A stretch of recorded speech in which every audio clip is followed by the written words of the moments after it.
Okay, so why might you use just output instead of output underscore string? Now you'd think that using output underscore str would actually make it more clear what you're trying to output, because then you know that the output would be a string, but it's actually not quite as clear as you might expect. So let's go over to the editor, and I'm going to show you a really quick, simple scenario to help demonstrate why you would not want to put like output string as the variable name. So let's go over here and let's do a simple function. Now this function, all we're going to do is we're going to multiply a number by 2, okay? So we're going to take a function and then times by 2, right? And it's going to take some number n. And then we're going to, of course, end the function, and we're just going to return n times 2. And of course, we can say over here like times by 2 of 3, and then if we want to print this out to the console like that, we can run it, and of course we get 6.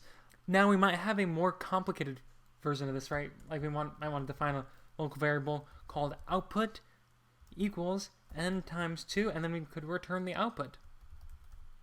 Now, of course, if it was a program this simple, you would just return n times 2. You wouldn't actually save a variable and then output the variable, but this is for demonstration purposes. And then if we print it, of course, we still get the same answer. And this might be a kind of scenario what you're thinking about over here where you're saying output, where over here we might want to say output, I know, like num to show that's a number. And then, of course, we'd have to do this.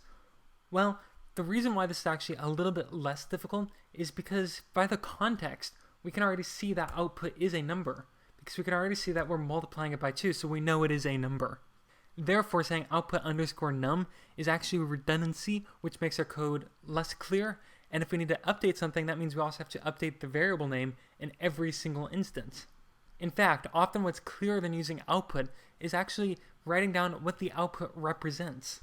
So over here, output isn't representing what the function returns. Instead, it's actually representing a product. So we can call this a product, and then we return the product. And something like this is actually a lot more clear, because remember, we want the variable names to actually be descriptive of what is going on. So that is a brief rundown of why you would typically want to use output over output string, and why most of the time you can just avoid using the term output altogether.